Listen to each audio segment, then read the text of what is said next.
We are here at the Hoffman Estates 2024 CRE event titled Love at First Sight, S-I-T-E, because we want to connect our commercial real estate community to all the wonderful available projects we've got here in Hoffman Estates.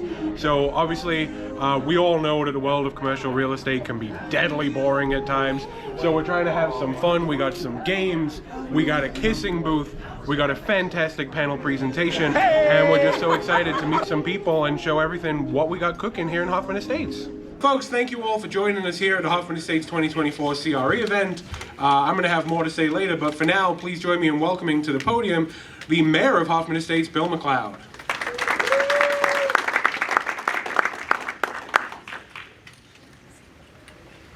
Bill's a lot taller than me. I want to welcome all you to the Now Arena and the Hoffman Estates CRE event. We do this event every year, and I know Phil and Kevin have got a great program planned for you. Hope you got a little bit of breakfast there, and if you can stay for the Windy City Bulls game, that's even better. The quality of play is really high. It's like AAA baseball, so I think you'd enjoy the game. But again, thank you for coming, and I'll turn it back to Phil. Good morning, everybody. As the mayor said, hope you've all had some time to get some breakfast. As I like to call it, it's the Kevin bacon that we've been serving this morning. You are joining us here today to learn about all the wonderful commercial real estate opportunities that are available here in the village of Hoffman Estates. But that's not all. You're also here for some fun and to get out of the office. So let's talk about fun real quick. Once you're done with the presentation, as the mayor said, we're going to have a Windy City Bulls game available for you to watch, but that is not all. For everyone here today is also going to be able to walk away with some tickets to a future Windy City Bulls game. Isn't that fantastic? Wow, you're all so kind. But yeah, no, we've got a lot of fun things. You may have been given on your way in kind of a checklist, some human scavenger hunt, things like that. I encourage all of you to do that, or at the very least lie to me that you did, because at the end of this presentation, you'll all be eligible to come and grab some raffle tickets, and those raffle tickets are for the single rarest prize of all. That is right, a real-life Kev doll. Now, many of you will have seen the Kev doll being promoted on LinkedIn, Instagram, and wherever toys are not sold. Today is your opportunity to walk away with your very own small facsimile of that man right there, Kevin Kramer. But before we get to all of that fun, we have a very, very special panel presentation. That is right, folks. He says, as he starts playing the music, there we go. All right, to be clear, for legal and copyright purposes, this show is not the dating game. Filmed in front of a live studio audience. We have a fantastic panel lined up for you, so please, folks, be upstanding as my phone cannot recognize my face in these glasses. And welcome to the stage, Rushi Shah, Chairman and CEO of Magmile Capital. Christine Seebeck, Senior Vice President of Crossroads Real Estate Advisors. Neil Driscoll, Midwest Partnership Germany Properties. And Bill Winzinski, CEO and co-founder of Confluence. Now, folks, all of these people are experts in their field, but they are all here for one reason and one reason only. That is right. Let's meet our eligible economic developer. Kevin is a 10-year veteran of economic development in Hoffman Estates. He's worked to bring the Windy City Bulls, Microsoft, Bellworks, Main Event, and many more great projects to town, totaling over $500 million in investment. He loves DIY projects around the house, reconnecting with old friends, and reading a book while sipping a craft beer or fine bourbon. He's married to his beautiful wife of 14 years, and he has six kids. Ladies and gentlemen, Kevin Kramer! Kevin, would you like to say a few words and introduce yourself? Thank you all for coming this morning. Like he said, my name is Kevin Kramer. I'm the Director of Economic Development here for Hoffman Estates. Before we get going with our panel here, I'm just going to run through real quick of things we got going on in Hoffman, and maybe if you're excited about that, some things, maybe ways you can join in on that. So Phil's going to be my scroller here. What's going on? So if you haven't heard, Sears headquarters was in town here for a long, long time. If you peek behind the curtain, I'll let you peek behind the curtain. This isn't Wizard of Oz. You can actually kind of, nope, the other side, the other curtain. Yep, you just get a peek there. Sears' Wizard of Oz type headquarters is over there, or was over there. It's now Compass Data Centers. We're really excited that they came in and bought the property last September, and they'll be working on building a whole campus of data centers. And we'll hear more about, if you don't know what data centers are or why we all need them, you'll hear more about that in a little bit.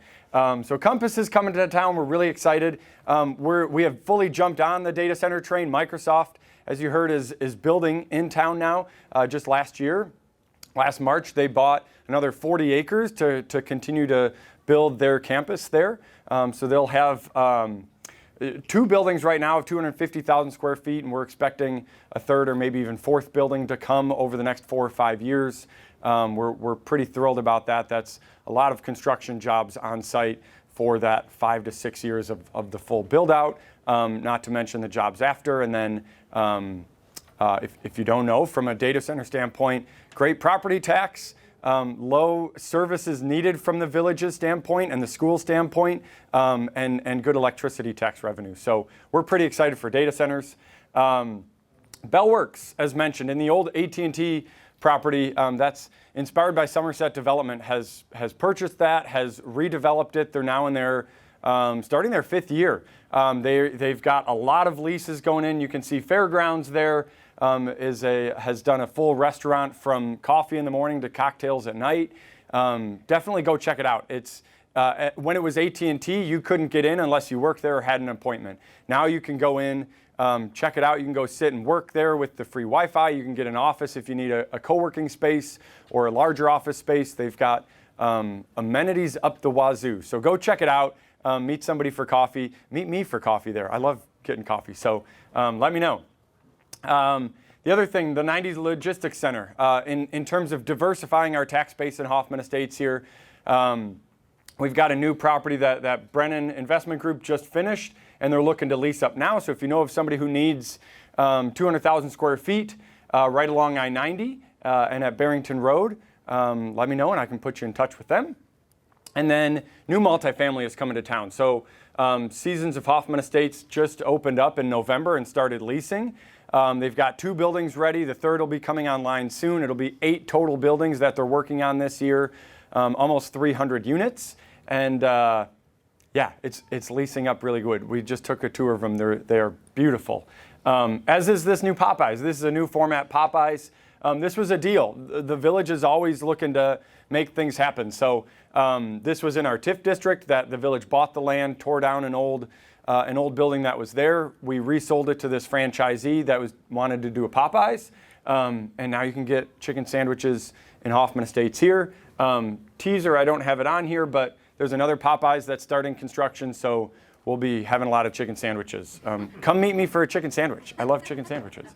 Starbucks is building as well along Barrington Road, right near the Microsoft property, and that should be done probably in well, I don't remember exactly when, but this year, because that picture was taken like 3 weeks ago when we had snow. So they're getting close. And then 2 Dunkins. One moved to get a drive-through, so that's what the new one looks like at Gulf Road and Barrington Road. And then the other one just is opening today. So if you're got nothing to do this afternoon, meet me up there for coffee on Algonquin Road. This new drive-through Dunkin', they do have a walk-up window, but it's not, this is, again, their newer format where it's more drive-through focused. Last 2 things is medical office is expanding, right? We've all seen that. So we're pretty excited about this. Advocate's building a new outpatient center. You might have drove by it if you got off 90 and came this way. It's under construction right next to a Culver's if you take that way out. And then the other thing in this business park is existing businesses are expanding. So Sensient is adding 30,000 square feet. They're a flavoring company. So if you like that random flavor of potato chip, it may have been developed by a group like Sensient. We have a couple of these food flavoring companies in town where they develop all these new kinds of food additives or flavors, and they're adding 30,000 square feet. This is a great international investment that came here, and now they're expanding here. They're bringing offices from Milwaukee and Indianapolis. So contrary to some of the press out there, companies are expanding and growing in Illinois, and it's a great thing. So that's a bit about what's happening. Real quick on what's available. I said Bell Works. They have some great office. They have some great retail spaces available. We're just going to keep scrolling through this here.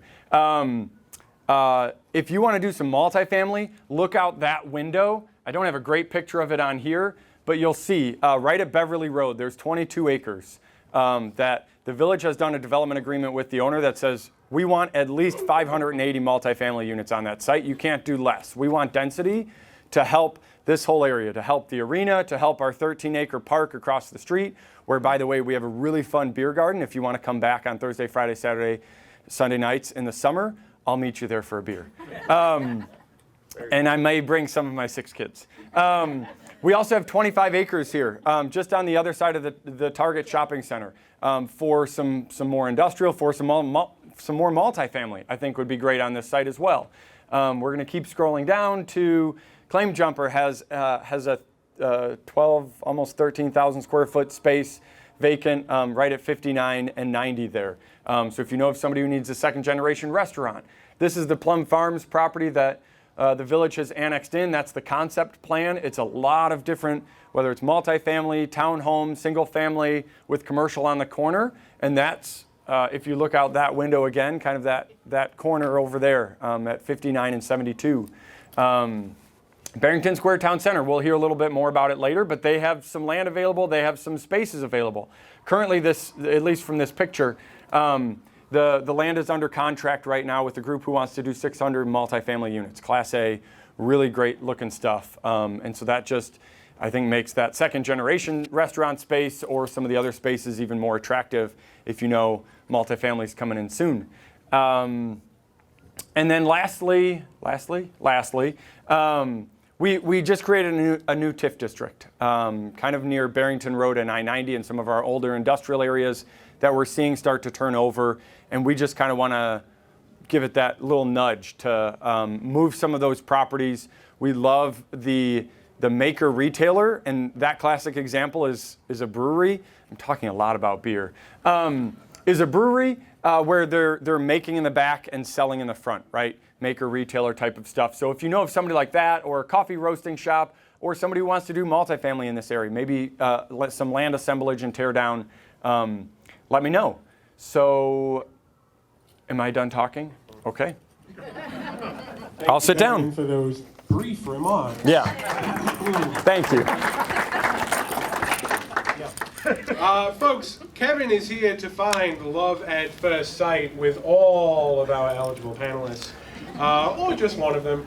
The only other thing I will say is if anyone's ever been to Disney and wondered, wow, how can I meet Mickey Mouse in all of these different places at the same time?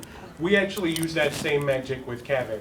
So that's how he's available for coffee, beer, chicken, Yes. and all of those different places at once. But Kevin, it's important that you find love at first sight. So I believe you have some questions to ask our eligible panelists. We're going to imagine there's a wall here and I can't see them because this is the dating game. All right, this question is for all the panelists. Since this event is about making connections, meeting new people, and maybe finding a match, for your next project, let's talk history. Who was your first crush, and what's a project you worked on last year you're excited to share? All right. I don't know if I'm supposed to be funny, but my name is Rushi, and my first crush was my now wife. And hey, we met in Hoffman Estates at Conant High School. So, how cool is that? And the project that I'm most excited to talk about is, hey, we financed, or I financed, the hotel next to here, the Marriott in Hoffman Estates. I run a mortgage banking firm called Magmile Capital. We're headquartered in Chicago and with 7 offices around the country. We do a lot of hospitality, a lot of multifamily, industrial, data centers, retail. So we finance those assets, and we also own a bunch of multifamily and other commercial space. Thank you. Thank you. So my first crush was Donny Osmond, although he was much older than I was. Yeah, I still kind of have a crush on him, but keeps getting younger. I don't know why. The project that I'm pretty proud of, well, I am a commercial real estate broker. I represent landlords and tenants. We secured a purchase for a client in Frankfurt in January, and we've got now a 100% occupied building in Naperville at 1220 Hobson Road. And we also have a medical building, one of our medical buildings in Bedford Park, where we just secured a new urgent care on the first floor. It's over 5,000 square feet. Currently working on a new sale in Warrenville. I don't want to say anymore because I don't want to jinx it. But our company is Crossroads Real Estate Advisors. We recently rebranded to that name. We were formerly Crossroads Partners. Our company was originally founded on property management, but we do the entire gamut. We do everything from property management, asset management, development, tenant rep, and landlord rep. We also represent sales and purchases. So give us a call if you have any real estate needs. Thank you.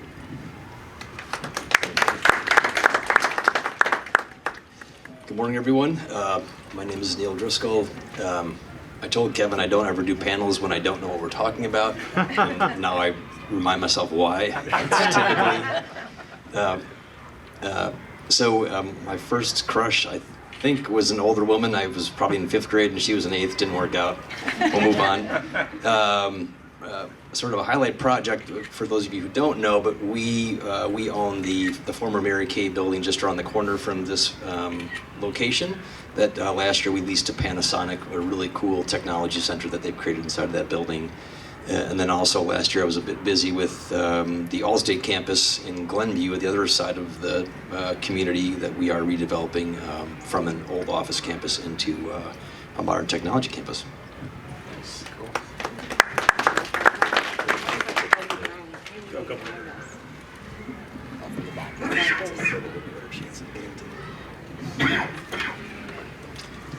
All right, my name's Bill Winsoninski. I'm a data center guy. My first crush probably was Debbie Harry, the blondie. Oh, yeah.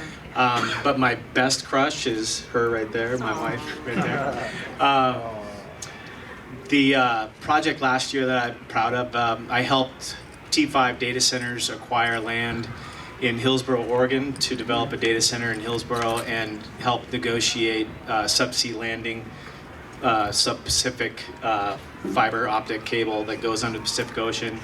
And then we did the complete fiber study for them and power purchase agreements for power at 50 megawatts for a data center, a hyperscale data center, very similar to the Microsoft data center.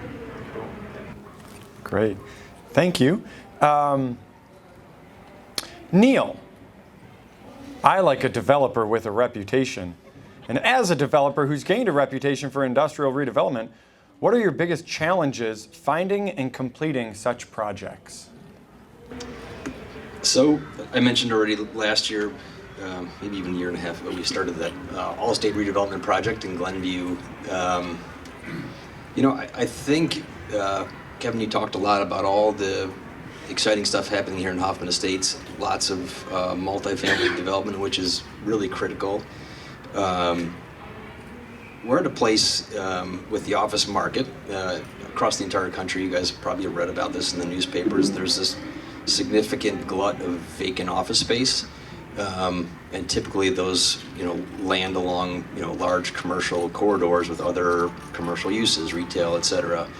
I think one of the biggest challenges is getting people comfortable with the concept of converting office sites in particular into industrial uses. And there's a lot of apprehension around that, primarily because people are nervous about the truck traffic, which is understandable.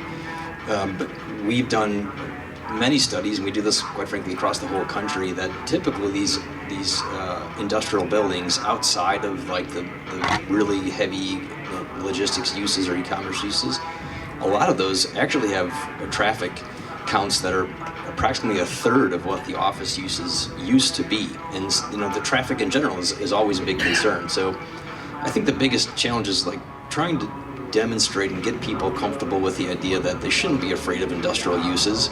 Yes, there are more trucks driving in and out of them, but on the whole, it's dramatically less than the typical office building.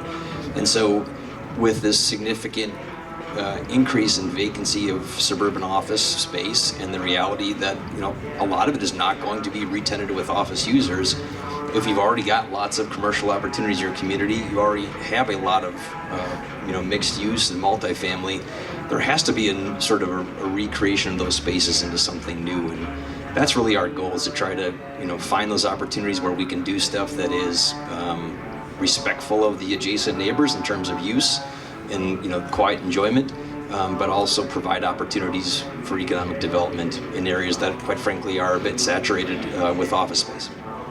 Great, yeah, thank you. Christine, retail seems to be back from its near-death experience before and maybe during COVID. What are you seeing as the next growth segment or concept in retail and restaurants? And maybe tell me a bit about your retail portfolio now. Thank you. Something that I'm seeing in retail more than I've ever seen is medical uses wanting retail space. The vogue being there's no common area, there's no shared elevator, so that it used to be just your Four Eyes or your eyeglass tenants or your hearing aids, but now we've got OBGYNs, we've got general practitioners, all kinds of boutique dental uses that are looking for retail. And in regards to my Barrington Square, I have two spaces available. One is a second-gen restaurant, which is 9,029 square feet. And that space is not divisible. So if anybody is looking for a second-gen 9,000 square foot restaurant, the wonderful thing about this is the owner really made it a significant investment. He spent about $500,000 to redo the facade.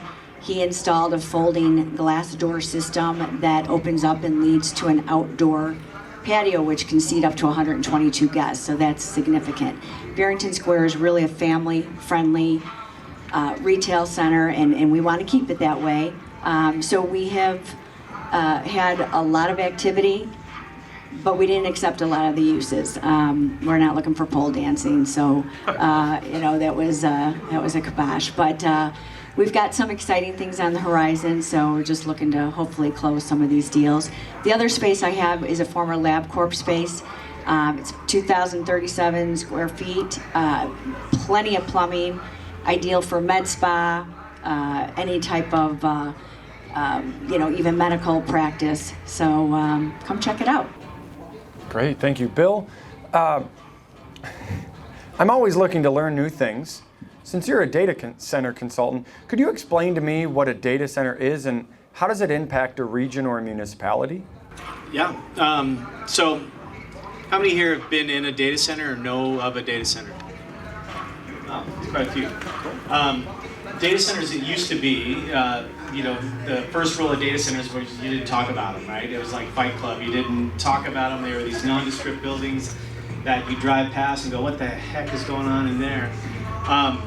The rise of technology, as how technology has become so pervasive in our lives. There's nothing new in business, nothing new in life that we realized during COVID that doesn't involve technology. And so these data centers are the house and the infrastructure that support it. So when I first got in the data center industry, we would sell individual cabinets as real estate to customers. So enterprise customers would buy a single cabinet and I would lease it to them for a certain amount of time. And back then, we sold it by power, right? So 1 kilowatt of power, up to 20 kilowatts of power for that specific rack. To give you an idea, 6, 7 kilowatts can run your house, right? So there's computers in these racks that use power. And so back in the day, we would jump over our own mother just to sell a 1 kilowatt opportunity. Now, data centers are so much a part of our life, so much a part of the fabric of what we do, that we're talking megawatts now, right? So this site, Compass Data Center, is going to be hundreds of megawatts when it's said and done, I assume. The Microsoft, they don't get out of bed for anything under 50 megawatts. To put that in perspective, Sears Tower, which is 5 million square feet, only uses 10 megawatts of power. So we're talking, 200,000 square foot buildings that support, 50 megawatts, 75 megawatts, right? And it's municipalities and people like Kevin who have really done the industry a great service by enticing companies to come to these places and making it easy for these data centers to do what they do. Now, the hyperscale, we call it hyperscale, it's the FAMGAs of the world. So Facebook, Apple, Microsoft, Google, AWS, Apple, they can't build it fast enough. So the demand is going through the roof. So they have demand like this, but then there's not a lot of available space. But more importantly, there's not an available amount of power, right? So to get the amount of power that's needed for these spaces, it's a 24-month, 36 endeavor. So these big hyperscalers are trying to find buildings like the old Sears campus or places of heavy industrial with heavy power to be able to get in relatively quickly. So long story short, data centers support everything we do. My kids, if the internet goes down for a second, they're yelling at me, right? So they don't talk to me all day, but the second the internet goes down, they're all up in my grill. So, and that's just one component. Everything we do it's the fourth utility, basically, right? The internet and data center support. Yeah, that's great. Thank you. Rushi, I'm a saver, not a spender.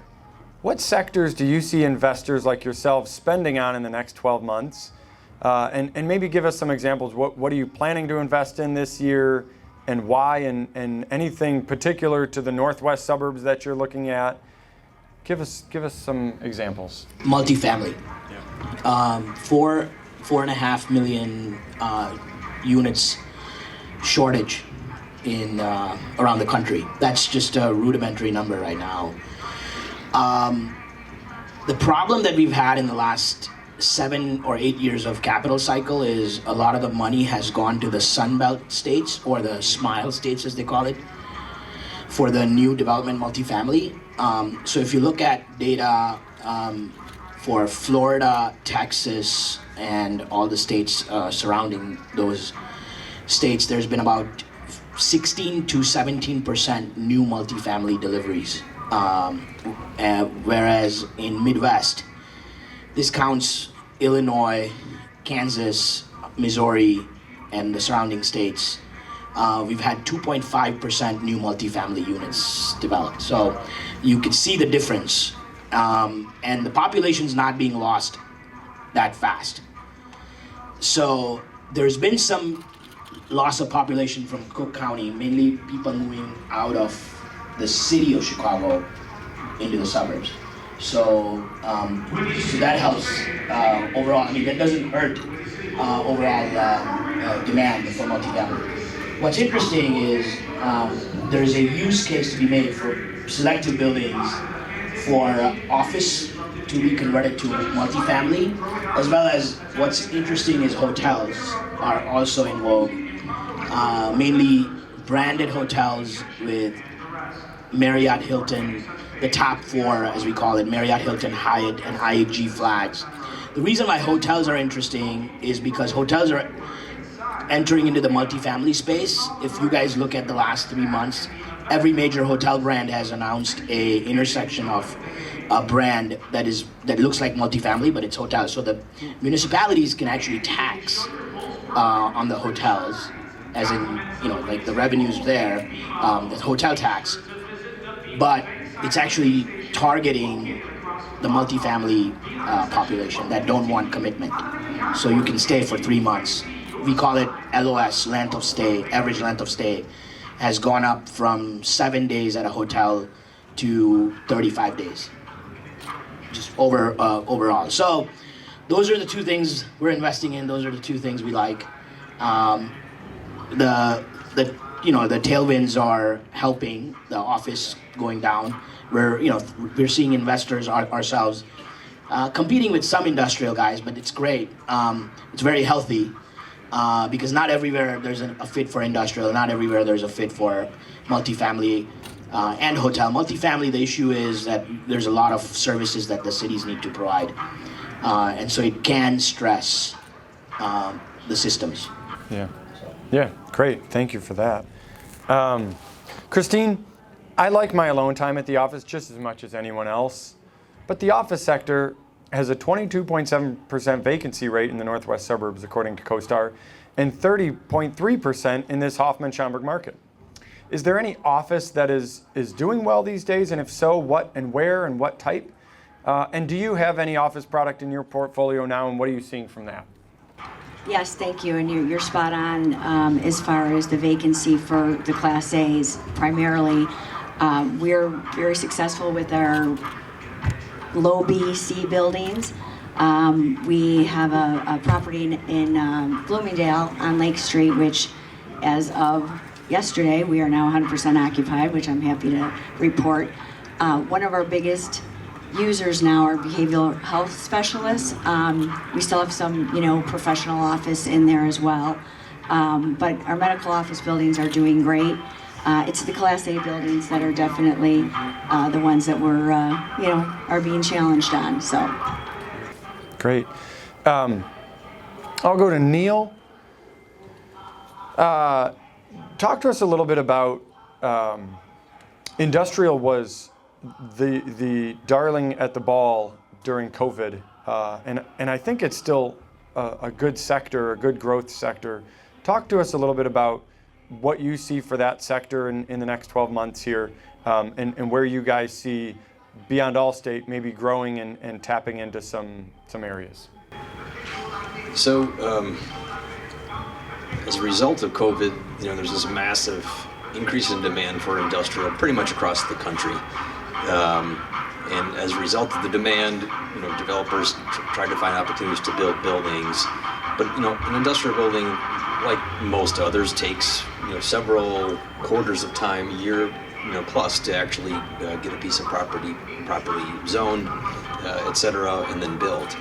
And so we're at this point in the cycle where this massive demand continued to show up, and developers were trying to get ahead of it to build it. And now that demand, as a result of the Fed trying to cool the economy, now that supply is exceeding the demand to some degree. What's interesting though is that there's a lot of geopolitical issues that are happening right now that are causing a lot of companies who had previously decided to bring inventory back to the States because they were afraid of their ability to keep it here, or I should say have it arrive here on time because of COVID. Those same companies are now thinking we may need to keep this closer to home because of the other geopolitical issues that are occurring across the globe. And so what that's doing, it's causing a lot of finished goods to be brought in, but thankfully a lot of commodities in sort of initial raw materials or something in sort of that full stream as well. So we're seeing a significant amount, a return, I should say, of what we call value add industrial space. So to your point about sort of, I can't remember the exact phrase, Kevin, but sort of produce it in back and sell in front. Maybe not that full cycle of actually selling it on site, but we're seeing a lot of manufacturing, and this is typically light manufacturing, coming back to the States. A lot of what, the stuff that you see along the corridor from the airport out to Hoffman Estates, you guys have a lot of great technology-based manufacturing that's here and will continue to come here. So we see a lot of opportunity going forward. The other thing, and this may be getting too much into the weeds, but if you read across any of the real estate regs, that people get nervous about how industrial vacancy is climbing up pretty quickly. But the reality is, people don't pay attention to the size of the spaces that are really driving those numbers. So people, will build a lot of what we call big box industrial buildings, 500,000 square foot spaces, really on the periphery of communities like the greater Chicago market. But really the bread and butter for communities like Hoffman Estates and the property that's actually still doing very, very well is the smaller buildings, under 200,000 square feet, where again, it's not just commodity space where landlords are competing for who can deliver the cheapest building, it's who can actually provide a quality building with, good fundamentals in the location that's got good labor statistics, etc. That's where places like Hoffman Estates really stand to gain that opportunity. Is that you've got a great labor force, you've got a very strong pool of housing that's coming and already here. It's providing all of those additional sort of value-added components that are much more attractive than someone just going down to somewhere in the I-80 corridor and leasing a big box because it's cheap. Bill, data center growth is off the charts, literally, for the next 5 to 6 years. What's driving the constant growth of data center facilities? Is it this AI thing that people keep talking about? I'm not sure if it's going to catch on. Where do you see, and then geographically, where do you see a lot of that growth occurring? That's a good question. So, who here uses ChatGPT or AI in any way, shape, or form, right? So, we need to embrace that because it's not going away. Just to give you an idea, so Twitter, Facebook, it took them a year to get to 1 million users. It took ChatGPT 5 days to get to 1 million users, right? So queries and the generative AI, the training of generative AI is really driving a lot of data center activity. And that's on top of it, like cloud initiatives in Azure and Google Cloud and Oracle Cloud and Salesforce. So all of these big hyperscaler, we call them, are refreshing equipment. And they're refreshing equipment with faster chips, NVIDIA chips that require more density. And so they need more space. They can't grow fast enough. So one of my customers is a customer called CoreWeave, who I put 10 megawatts in Hammond, Indiana, but they would have taken 200 megawatts if I had it. They have 400 megawatts of need this year because they have orders that POs that they just can't build them fast enough. So they're looking everywhere. They're following power lines. They're looking at land places that we wouldn't normally put data centers, like Mississippi and Arkansas and all those places. So shovel-ready land is in high demand, and the ability to get heavy power and scale into larger power. So, AI is really leading that charge. And next is quantum. So quantum computing, so right now we're in the digital age. In a couple years from now, we're going to be in the quantum age. So quantum computers can do what a high-speed computer can do in 100 years in 1 second, right? So Argonne Labs, Fermi Labs, the DoD is pushing really hard to get on the ability to transport quantum technology. Right now, it's difficult to transport quantum compute. And so once they figure that out, it's going to change everything. And China has 300 quantum scientists to our 1. So it's the arms race of our time. And so the DoD, Governor Pritzker donated $400 million to the University of Chicago, Argonne Labs, Fermi Labs, University of Illinois. They're pushing really hard on quantum compute to get ahead of that arms race. So AI's charging it. Every customer is going into the cloud now. They're not building their own data centers. And so, big enterprise is all pushing to the cloud.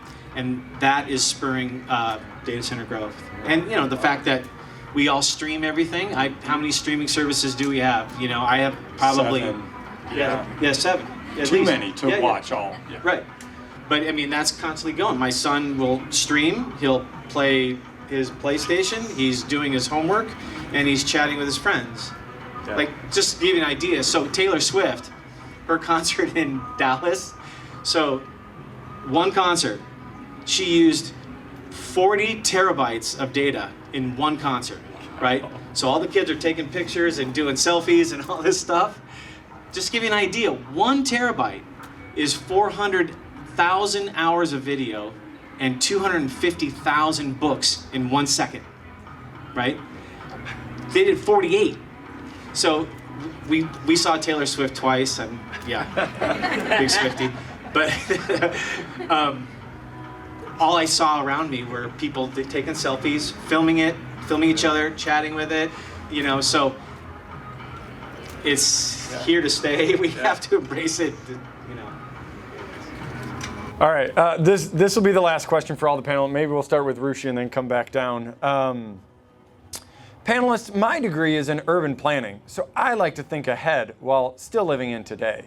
When you look ahead to the rest of 2024, what do you see happening in particular within the sectors you're involved in, and maybe even more particular to the northwest suburbs? So there's 2 questions there. I think I'm going to just build on what I said earlier.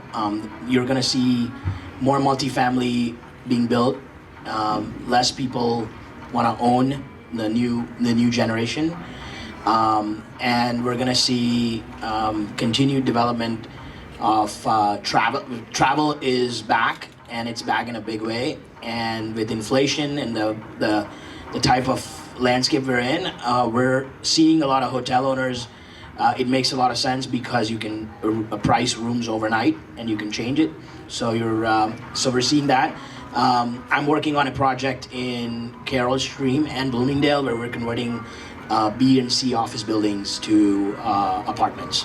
So the cities need to be ready for more of those projects and to approve them. Great.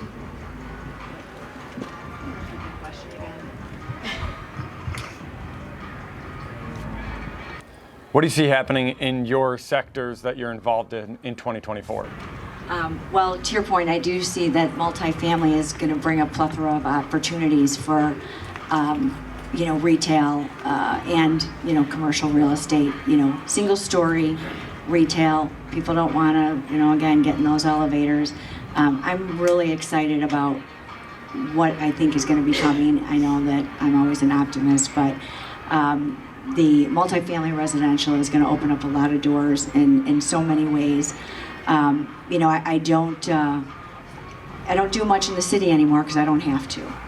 We've got municipalities that have everything that the city used to have, and Hoffman Estates, I will say, is literally the best community that I represent real estate for, because it's I gotta tell you, great director. So thanks, Kevin.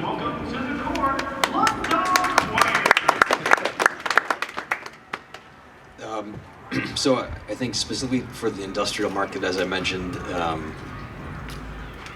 it continues to grow. That said, there was a bit of a slowdown last year where very few people were actually doing anything because of how quickly interest rates went up. So I think 2024 kind of be a year of planning. I think there'll be discussions with development groups and planners about how we can provide opportunities and sort of coexist, as I mentioned earlier. But it's a slow business. So nothing we talk about this year is going to show up this year. We really kind of think at least 5 or 6 quarters ahead. Yeah, great.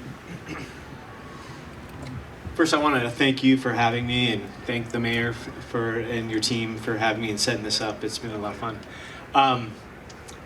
So I heard a lot of reuse stuff. So in our data center industry, as it's hard to get power in certain markets, there's vacancy in some buildings that have available power and infrastructure.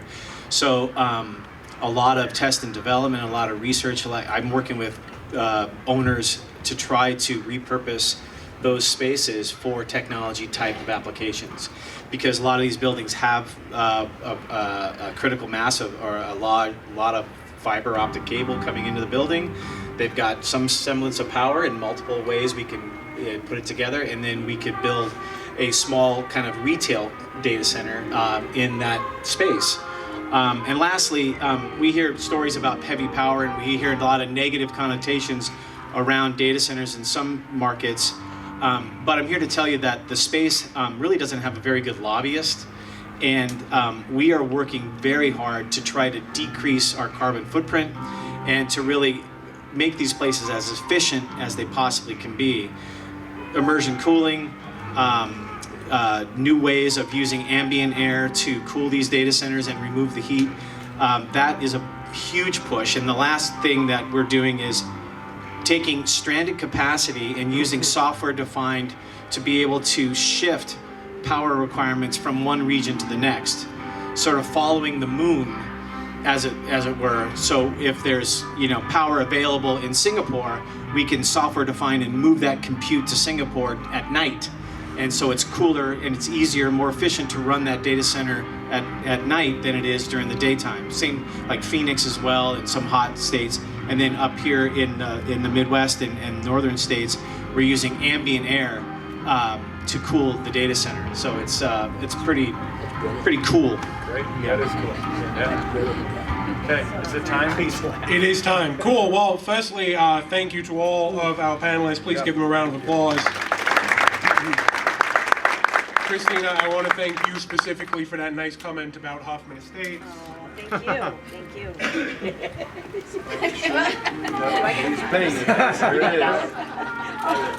Cool.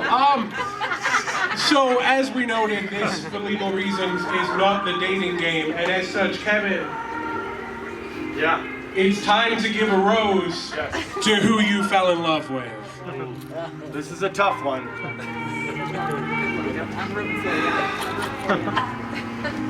I think I loved you all. You all did a great job.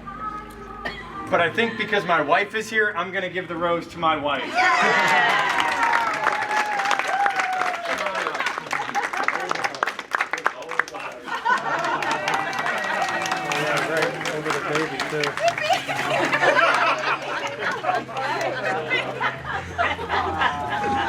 Alrighty, folks. A few final logistical pieces while we have a newborn covered in ticker tape. So for now, we're going to invite you all to head back out, network, grab some more free stuff, talk to each other. At 11 a.m., the Bulls will tip off against the Osceola Magic, down from Florida, up from Florida. So we have suites 4 and 5 reserved with catering, drinks, everything else you could possibly need. So you're more than encouraged to hang out with us and watch that game. It'll be a great game of basketball, just as the mayor said. But one more thing. As mentioned, the Kev doll is real. And 2 of you will be walking away here today with your very own. That's right, we've split Kevin's soul into multiple pieces and imbued them in these dolls. He has done some unspeakable things to make that happen. So please see any one of my Hoffman Estates teammates at the back if you can all give us a wave. We got Dan, John, Pete, Missy back there with raffle tickets. Grab yourself a raffle ticket. We'll be drawing that right around 11:15, but you have to be here to win your very own Kev doll. So please stick around, mingle, get to know each other, find out Kevin's schedule for beer, chicken, and coffee. Anytime. And thank you all for coming. Yeah, thank you.